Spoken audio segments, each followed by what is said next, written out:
The morning sun was just starting to rise over the green fields when the sky began to change colors, the farmers working in their rice. Paddies looked up and saw something that made their hearts skip a beat. A massive ship was coming down from the clouds, moving slow and steady like a giant metal bird. The ship was bigger than any building in the nearby village. Its surface was smooth and shiny like polished silver, and it made a low humming sound that could be felt in the ground. The wheat fields swayed as the ship passed over them, and the cows in the nearby pasture ran away in fear. Commander Yuna stood at the front window of her ship looking down at the strange blue and green world below her. Forearms were shaking slightly, not from fear, but from excitement. This was her 18th world to conquer, and she expected it to be just as easy as all the others. Her species, the Ethereal Collective, had never lost a battle. They had weapons that could destroy entire cities in seconds, and their technology was thousands of years ahead of most civilizations. They had conquered the crystal people of Zephyr Prime in just 3 hours. The metal beings of Titan 7 had surrendered without even fighting, but as Yuna looked down at the peaceful farmland below, she felt something strange in her chest. Her people had told her that humans were primitive creatures who lived short lives and fought with simple weapons. They should be easy to defeat. The ship settled down in the middle of a large wheat field with a soft thud that shook the ground for miles around. Birds flew away from the trees, and dogs in the village began barking. The ship was so big that it blocked out the sun for everything around it. Yuna walked down the metal ramp that extended from her ship. Her feet touched human soil for the first time, and she took a deep breath. The air smelled different here.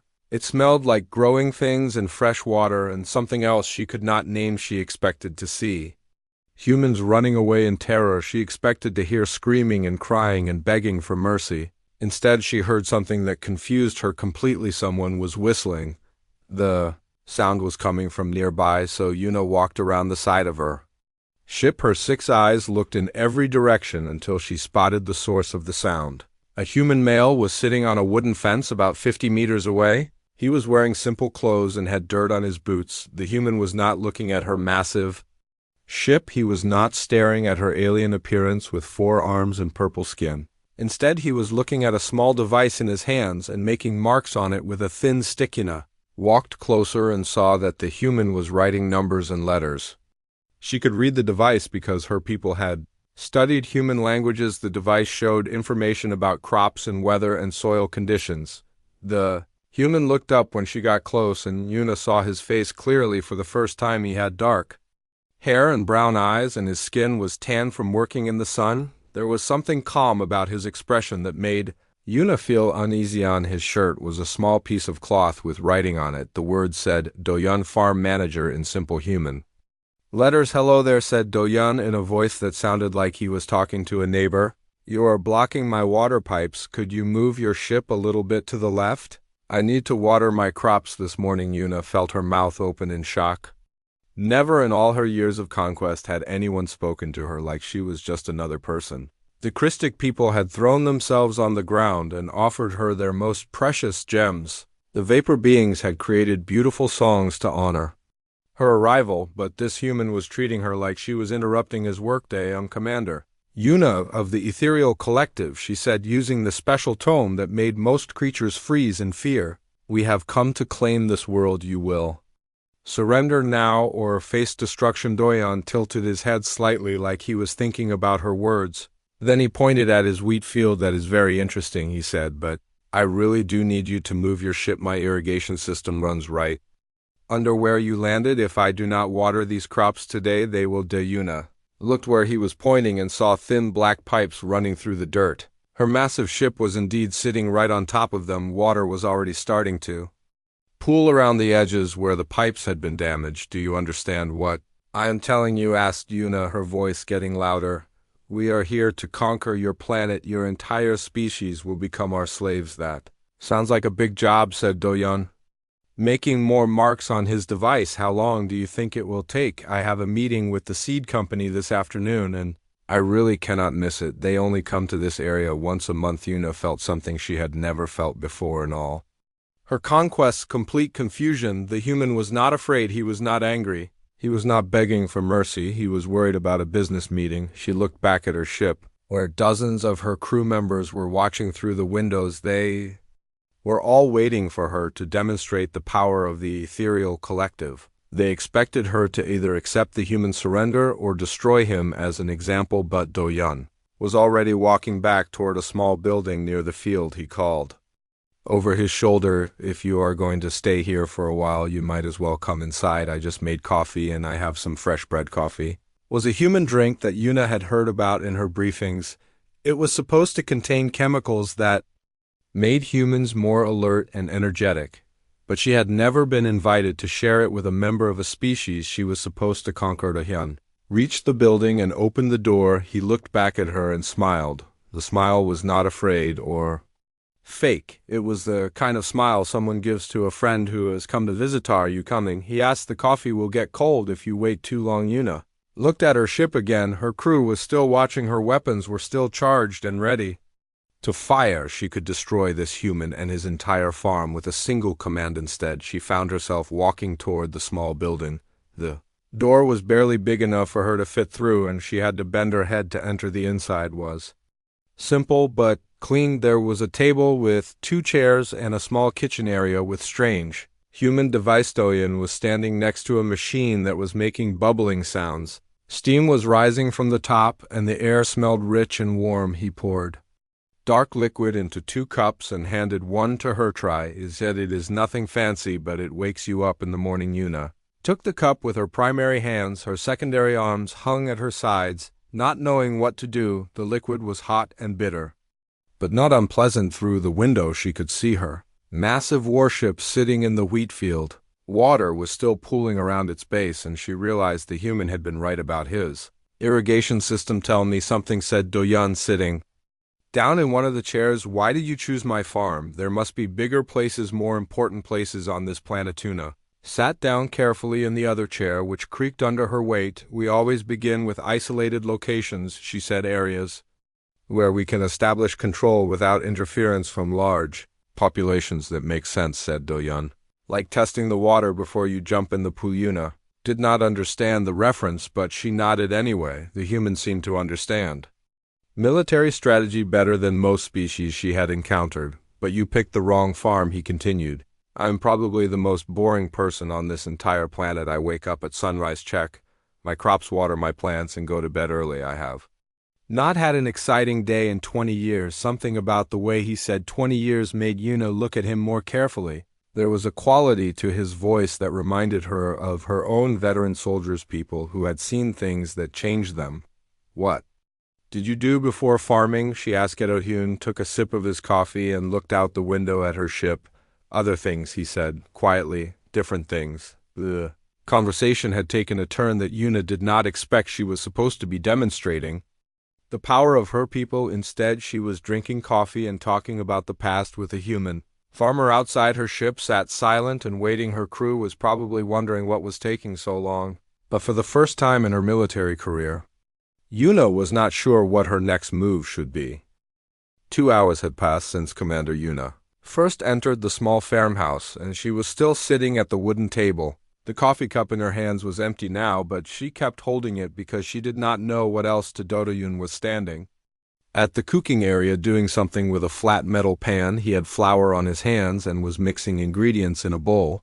The sounds he made were peaceful and normal and completely wrong for what should have been a terrifying invasion. Outside the window, Yuna could see her massive warship sitting in the wheat field like a metal mountain. Her crew was probably getting worried. They had conquered 17 worlds and never had their commander disappear into a building with a local for hours. The human turned around and smiled at her again, that same calm smile that made her feel like the universe had turned upside down. Making pancakes," he said. "Would you like some? They are better when they are hot." Yuna did not know what pancakes were, but she nodded anyway. She was beginning to understand that normal rules did not apply to this situation. Her military training had prepared her for battle and surrender and negotiation, but not for breakfast. Do-hyun poured the mixture into the hot pan, and it started to bubble and cook. The smell filled the small kitchen and made Yuna realized she had not eaten anything since leaving her ship. "So, tell me about this conquering business," said Do-yun as he flipped the pancake with a quick movement. of his wrist. How does it usually work? Yuna felt relief at finally being asked a question she could answer. We arrive at a planet and demonstrate our superior technology. Most species surrender immediately when they see our weapons and ships, and if they do not surrender, then we destroy their major cities and military bases. Usually they change their minds after that. Do-yoon nodded like this was normal conversation. He put the pancake on a plate and started making another one. What happens to the people after you conquer them? They become part of the ethereal collective, said Yuna. They serve us, and in return we protect them from other hostile species. It is a fair arrangement. The human was quiet for a moment as he cooked. How many worlds have you conquered personally? 17, said Yuna with pride. This would be my 18th. Doyen turned to look at her, and for the first time since she had met him, his expression was different. There was something in his eyes that made her skin crawl. That is a lot of worlds, he said quietly. A lot of people. The way he said it made Yuna feel uncomfortable. She had never thought about the numbers before. Each world was just another mission. Another success for her. Ricardo him brought the plate of pancakes to the table along with a bottle of thick brown liquid. He sat down across from her and pushed the plate toward her. Try them, he said. They are good with syrup. Yuna used her eating utensils to cut a piece of the pancake. It was soft and sweet and tasted like nothing she had ever eaten before. The syrup was even sweeter and made her feel warm inside. This is very good, she said. Thank you. Do-yoon was eating his own pancakes, but he kept looking at her with those dark eyes. You know, he said, I used to be in the military. Yuna nearly choked on her food. What a long time ago. Before I became a farmer, I was a soldier. This explained why he was not afraid, but it also made everything more confusing. If he was a soldier, then he should understand military power. He should know that resistance was useless. What kind of soldier? Asked Yuna. Special forces, mountain warfare mostly. We trained for situations where we were outnumbered and outgunned. We learned how to survive when everything was against us. Yuna felt a chill run down her spine. The way he said it reminded her of her own elite warriors. The ones who took on impossible missions and somehow always came back. That was 20 years ago, said Do-yoon, rolling up his sleeve. I left the military and came here to farm. As he pushed his sleeve up, Yuna saw something that made her blood freeze. There were scars on his arm, strange burn marks that formed patterns across his skin. She recognized those patterns immediately. They were plasma burns from ethereal weapons. How did you get those scars? Asked Yuna, her voice barely above a whisper. Do-yoon looked down at his arm like he had forgotten the marks were there. Oh, these, he said, a hunting accident, but Yuna knew better. Those were not hunting scars. Those were battle wounds from her own people weapons, and they were 20 years old. 20 years ago, her people had sent a scouting mission to Earth. 3 of their best warriors had been sent to test human defenses. Only one had returned, and he had been found in his ship medical bay, unable to speak. Are you going to tell me what really happened? Asked Yuna. Do-yoon finished his pancakes and stood up. He walked to the window and looked out at her ship. The massive vessel seemed smaller somehow from inside. The farmhouse. Your people came here before, he said quietly. They wanted to see if humans were worth conquering. They chose the wrong place to test us. Where did they land? In the mountains. About 200 kilometers from here, there was a small military base there. Nothing special, just a training facility for mountain warfare. Yuna felt her heart's beating faster. What happened to them? Do-yoon turned away from the window and looked at her directly. For the first time since she had met him, he did not look like a simple farmer. There was something in his eyes that reminded her of her most dangerous warriors. They hunted us for 3 days, he said. We were just doing training exercises when their ship landed. They had better weapons, better technology, better everything, and then they learned that technology is not everything. Yuna stood up from the table, her legs shaking. One of our warriors made it back to his ship, yes, said Do-yoon. One of them was smart enough to run. The survivor had been found in a complete state of mental breakdown. He had never spoken about what happened in those mountains. The incident had been classified at the highest levels of the ethereal collective. What did you do to him? Asked Yuna. Do-yoon smiled, but it was not the same friendly smile he had given her earlier. The smile was cold and dangerous. I taught him what it means to be human, he said outside the window. Yuna could see her ship and her crew waiting for orders. She had come to Earth expecting an easy conquest. Like all the others, instead she had found a human farmer who had somehow defeated 3 of her best warriors 20 years ago. The pancakes suddenly tasted like ash in her mouth. Tell me something else, said Do-yun sitting back down at the table. Why? Did you really come here? Why this planet? Why? Now Yuna looked at him and realized that he already knew the answer. He had known from the moment she landed in his field, because your people have been watching us, said Do-yun. You have been studying us and planning and waiting, and now you think you are ready. She nodded slowly, unable to speak. The human leaned back in his chair and finished his coffee. Then he said the words that would change everything. You are not ready. Commander Yuna stood in the middle of the small farmhouse, feeling like her world had turned upside down. The human farmer Do-yun was washing dishes at the sink as if nothing unusual had happened, as if he had not just revealed that he had defeated 3 elite ethereal warriors 20 years ago. Her hands were shaking as she activated the communication device on her wrist. The signal connected to her ship, and the face of her second-in-command appeared on the small screen. Commander Kira said, "We have been waiting for your orders. Should we begin the demonstration of power?" Not yet, said Yuna, her voice uncertain. I need information about the previous scouting mission to this planet. Kira face showed confusion. That mission is classified above your clearance level. Commander, override the classification, said Yuna. I need to know what happened here 20 years ago. There was a pause as Kira consulted her computer. The previous mission was led by Commander Zeth with warriors Vex and Mora. They were sent to test human military capabilities, and what did they find? According to the report, they encountered unexpected resistance. 1 warrior was killed in combat, another was captured and tortured. The 3rd warrior, Vex, managed to escape, but was found in critical condition. Yuna looked at Do-yun, who was still calmly washing dishes. What was the nature of his injuries? Kira was quiet for a moment. Commander, the surviving warrior was not physically injured. He was found in a state of complete psychological breakdown. He never recovered enough to give a detailed report. What did he say? Only one thing over and over again. He kept saying the human was not a Freyena. Felt her legs give out, and she sat down hard in the chair. The communication device fell from her hands and clattered on the wooden floor. Do-hyun turned around and looked at her with those calm, dark eyes.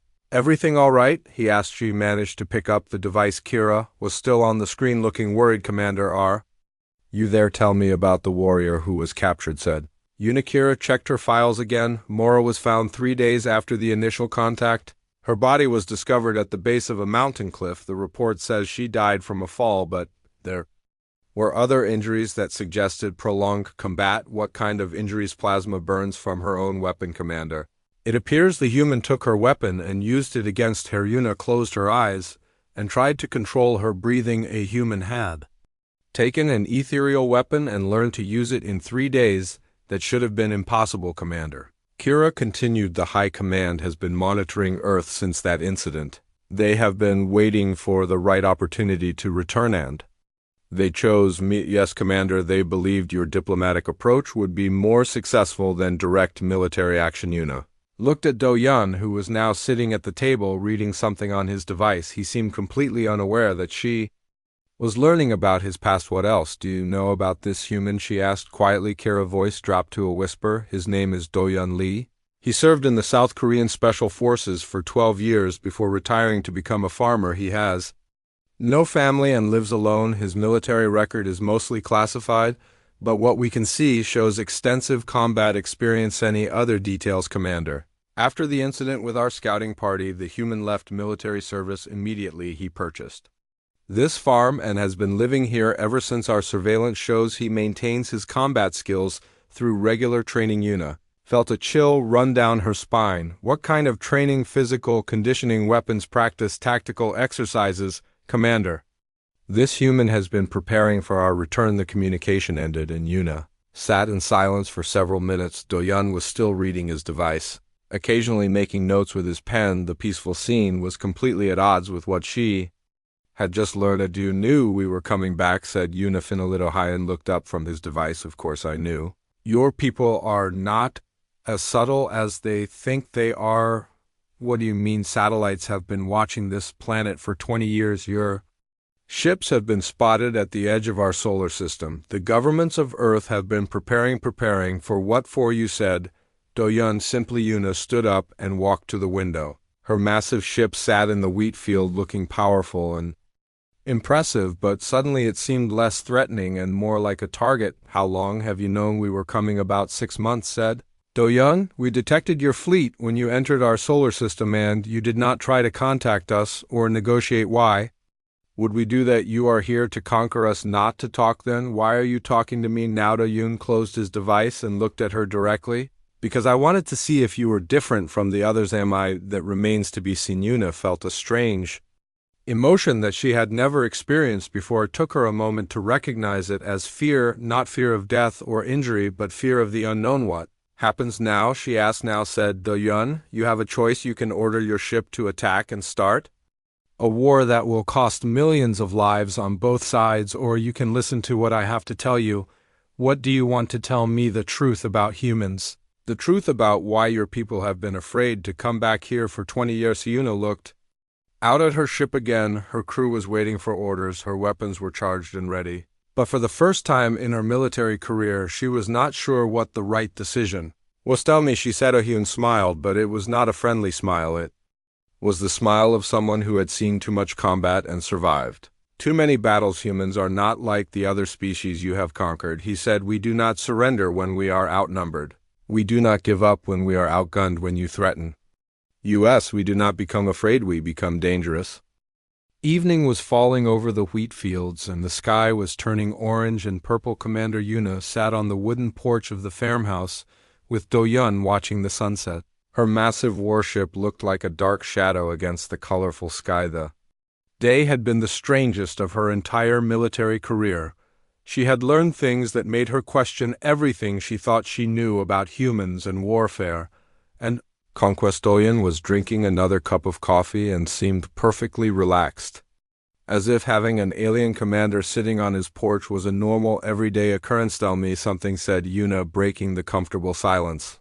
What do you want to know? Why are you not afraid of me? Why are you not afraid of my ship and my weapons and my army? Do-yun was quiet for a long time. He sipped his coffee and watched the sun disappear behind the distant mountains. When he finally spoke, his voice was different, somehow older and sadder. Do you know what I learned 20 years ago in those mountains? He said. What? That fear is just another weapon. People use it to control other people. Make someone afraid and they will do what you want them to. Do-yun nodded. This was basic military psychology that every commander learned, but fear only works if you have something to lose, continued Do-yun. If you take away everything that matters to a person, then fear becomes useless. I do not understand. Do-hyun stood up and walked to the edge of the porch. He looked out over his farm, the neat rows of crops and the small buildings that made up his simple life. 20 years ago, I had a family, he said quietly, a wife named Minhee and 2 children. Ji-hoon and Seon had. Yuna repeated. They died in a car accident while I was playing soldier in the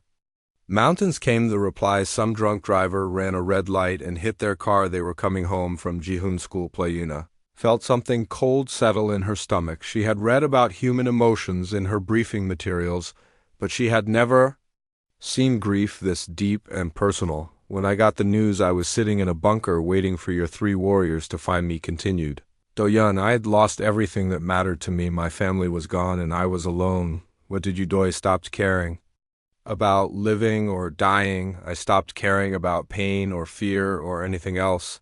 When your warriors found me, I was already dead inside. They just gave me something to focus on. Yuna understood now why the surviving warrior had been so traumatized. He had encountered something that no military training could prepare someone for. A human who had nothing left to lose. After I dealt with your people, I left the military and came here, said Do-yun. I built this farm and this life because I needed something to do with my hands. I needed to create something instead of just destroying. And now you are here threatening the only thing I have left. Do-yun turned to look at her, and Yuna saw something in his eyes that made her blood run cold. It was not anger or hatred or even sadness. It was complete and total indifference to his own survival. You want to know why I am not afraid, he said. Because I have already lost everything that can be taken from me. Your weapons, your threats, your fleet, they are all just noise. But this farm, these crops, this simple life I have built, it is all I have left. And what will you do to protect it? Everything I learned in those mountains. Yuna felt her skin crawl. She had commanded armies and conquered worlds, but she had never met anyone who frightened her as much as this quiet human farmer. The other species you have conquered, said Do-yun, they were afraid because they had civilizations and cities and billions of people they wanted to protect. They surrendered because They thought it would save lives, and humans do not think like that. We do not do the math and decide that surrender is the logical choice. When you threaten us, we do not calculate odds. What do you Tao fight? The simple words carried more weight than any military threat Yuna had ever heard. She understood now why her people had waited 20 years to return to Earth. Tell me about the others, said Yuna. What others? The other humans, the ones who are like you. Yun laughed, but it was not a pleasant sound. There are millions of humans like me, veterans who have lost everything they cared about. People who have been hurt so badly that they stopped caring about safety or comfort or even life itself, and they are all preparing every day for 20 years. We have been getting ready for your return. We have studied your technology, learned your weaknesses, prepared for every possible scenario. Ina thought about her fleet hanging in the sky above them, hundreds of ships with weapons that could destroy cities, but suddenly those ships seemed less like an overwhelming force and more like targets. What do you want from me? Asked Yuna. I want you to understand what you are really facing, said Doyan. This is not like your other conquests. You are not dealing with a species that will surrender when things get difficult. You are dealing with humans, and humans do not know how to quit. The sunset was almost over now, and the first stars were appearing in the darkening sky. Yuna looked up at those stars and wondered if any of them shone on worlds where her people had made terrible mistakes. Tomorrow, she would have to make a decision that would affect not just Earth, but the entire ethereal collective. She was beginning to understand that there might not be any good choices left. The next morning, Commander Yuna was awakened by the sound of her communication device beeping urgently. She had spent the night in the farmhouse guest room because Doyan had insisted that she needed rest before making any important decisions. The device was flashing red, which meant emergency priority. She activated it and saw the worried face of her second-in-command commander. Kira said, "We have a situation." "What kind of situation?" "We are detecting unusual activity across the planet. Human military forces are mobilizing, but not in any pattern we understand." Yuna sat up in the small bed and tried to focus on the screen. Explained, "They are not gathering in defensive positions like we expected. Instead, they are spreading out, going to ground. Individual units and small groups are taking positions all over the planet." "How many units?" "Our estimates suggest millions, Commander. Every nation on Earth appears to be participating." Yuna felt her stomach drop. This was not how other species had responded to invasion. Usually, they gathered their forces for a big battle or they surrendered immediately. What kind of weapons are they carrying? This is the concerning part, Commander. Many of them appear to be equipped with modified ethereal technology. That is impossible, said Yuna. Our weapons cannot be operated by other species. Apparently, they can be modified, Commander. We are detecting energy signatures that match our plasma weapons, but they have been altered. Somehow Yuna got out of bed and walked to the window. She could see Doyan in his garden working with his plants as if nothing unusual was happening. "Send me the tactical analysis," she said. The data appeared on her screen, and what she saw made her blood run cold. The humans were not preparing for conventional warfare. They were preparing for something much worse, Commander said. "Kira, the humans are not setting up to defend their cities or their governments. They are preparing for guerrilla warfare." Yuna knew what that meant. Instead of fighting pitched battles, the humans would disappear into their own territory and strike at her forces from hiding. They would make every mile of ground cost blood and time. How long would it take to conquer the planet with this kind of resistance? Kira was quiet for a moment as she ran calculations. "Commander, even with our superior technology, it could take years, possibly decades, and casualties heavy, Commander, on both sides." Yuna closed the communication and sat down heavily on the bed. She had two choices. She could order the complete destruction of Earth from orbit, turning the planet into a lifeless rock, or she could face the possibility that her mighty fleet might be defeated by a species that refused to accept the logic of surrender. There was a knock on the door, and Doyan's voice came through. "Coffee is ready." She found him in the kitchen, making breakfast as if this was just another normal day. But Yuna could see the tension in his shoulders and the way his eyes kept checking the window. "You know what is happening," said Yuna. "Of course I know. This is what we have been preparing for. How long do you think you can hold out against Ustayun?" Poured coffee into 2 cups and handed one to her. "As long as it takes. That could be years. Millions of people could die." Yes, the simple answer was more frightening than any threat Yuna had ever heard. "Why?" asked Yuna. Why would you choose to fight a war you cannot win? Yun sat down at the table and looked at her directly. Who says we cannot win you? Have superior technology, said Yuna. You have better weapons and ships that can destroy our city's technology. Is not everything, said Doyun. You have forgotten the most important lesson of warfare. What? Lesson? The side that is willing to pay the higher price usually wins. Yuna felt a chill run down her spine. What price are you willing to pay? Everything. At that moment her communication device activated again. This time it was a message from the highest levels of the ethereal collective. Commander Yuna, you are ordered to proceed with the conquest immediately. The High Command is growing impatient.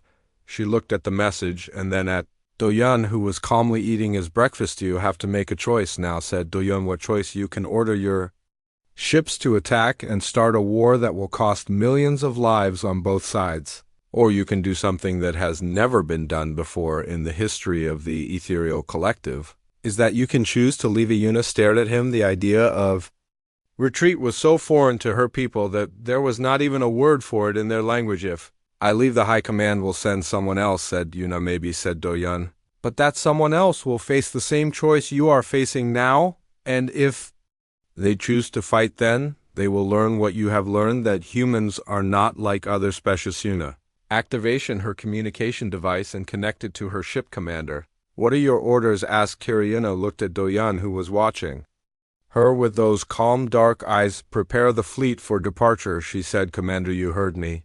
We are leaving, but Commander, our orders are to conquer this planet. But sometimes the cost of victory is higher than the value of the prize. There was silence on the communication channel as Kira processed this unprecedented order. Should I report this to the High Command? Report that Earth is unsuitable for conquest. Classification: hostile environment with unacceptable casualty projections. Commander, are you certain about this? Yuna looked out the window at the peaceful farm and the distant mountains where 3 of her people had died 20 years ago. I am certain.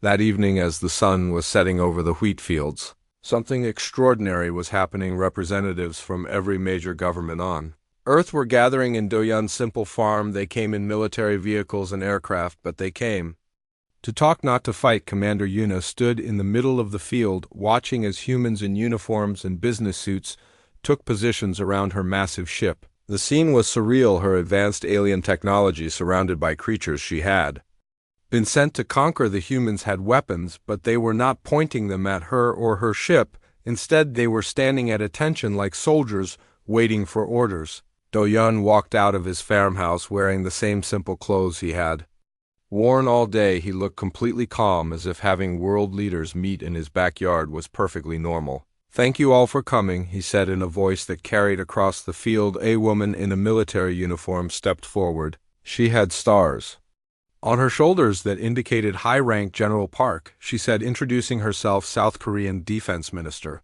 Similar introductions came from around the field: military commanders, government officials, and other people whose titles meant they made important decisions for their countries. Commander Yuna, said General Park, we understand you have been talking with our representative.